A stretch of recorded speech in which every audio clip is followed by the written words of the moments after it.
Good morning.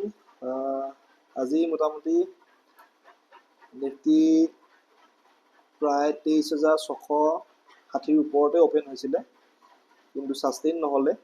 Sustain নহৈ পেলাই পুনৰ আমাৰ যিটো 23,600 ৰেঞ্জ আছিলে, হাই চেলিং জ'ন হিচাপে আমি মাৰ্ক কৰি ৰাখিছিলোঁ, তাৰ তললৈ গুচি আহিলে।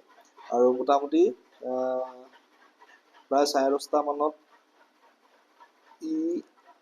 600 ৰেঞ্জটোৰ পৰাও একেবাৰে তললৈ গুচি আহি আমাৰ যিটো ফাৰ্ষ্ট ছাপোৰ্ট জ'ন আছিলে 23,490 to 500, তাত ছাপোৰ্ট লৈ পেলাই বৰ্তমান ট্ৰেডিং কৰি আছে।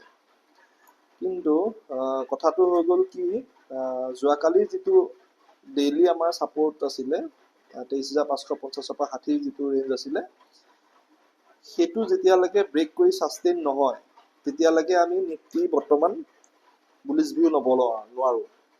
আৰু ছাষ্টেইন হ'লেও 23,600 যিটো আমাৰ হাই চেলিং জ'ন আছে, ইয়াত কিন্তু আকৌ প্ৰেছাৰ আহিব। সেইটো কাৰণে বুলিছ ট্ৰেড যদি ল'বলৈ হয় তেতিয়াহ'লে মই ভাবোঁ মোটামুটি যেতিয়ালৈকে 23,650 ক্ৰছ নকৰে তেতিয়ালৈকে বুলিছ ট্ৰেড লোৱাটো আমাৰ বৰ যুক্তিসংগত নহ'ব।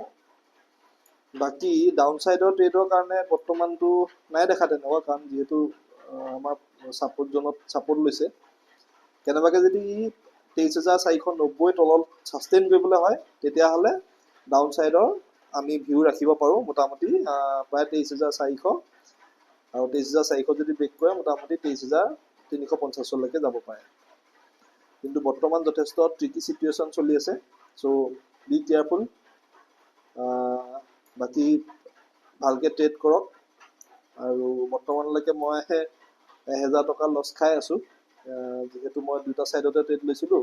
নিফটিত বুলিছ লৈছিলোঁ আৰু বেংক নিফটিত মই ডাউন ছাইডৰ লৈছিলোঁ।